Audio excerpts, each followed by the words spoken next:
Sementara itu pemirsa, hari pertama masa tenang Forkopimda Kabupaten Muara Enim bersama tim Bawaslu dan KPU juga melakukan penurunan APK masuk masa tenang.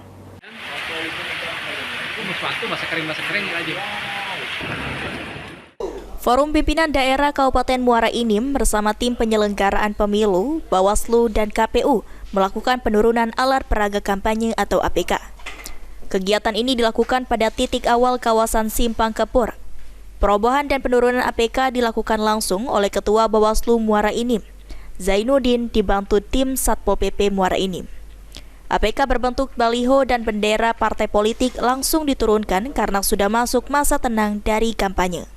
PJ Bupati Muara Enim Ahmad Rizali mengatakan, malam ini sudah masuk dari kegiatan kampanye dan bentuk kegiatan politik dalam masa tahapan pemilu 2024 untuk calon legislatif dan pasangan calon presiden. Jadi sebagai simbolis, pihaknya turunkan APK pada malam ini. Selanjutnya akan diteruskan oleh tim dari Bawaslu yang bekerja sama dengan Satpol PP Muara Enim.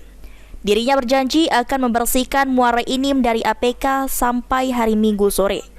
Selain itu, himbauan kepada para peserta pemilu untuk mengikuti aturan agar pada masa tenang bisa menjadi masa paling aman dari gejolak di tengah masyarakat. Penurunan dan penertiban alat peraga kampanye karena sudah mulai masuk hari tenang, masa tenang ya. Masyarakat boleh ya? Boleh, tapi usahakan juga koordinasi dengan masyarakat pimpinan daerah setempat ya, misalnya ditargetkan besok sore sudah selesai ya.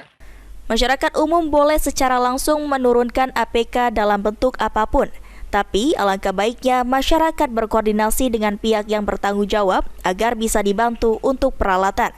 Jangan sampai karena ingin membantu menurunkan APK mendapatkan celaka. Dalam masa tenang ini diwajibkan bagi seluruh peserta pemilu untuk menahan diri dari kegiatan kampanye atau politik terutama yang memancing gejolak di tengah masyarakat. Mardiansyah, PAL TV.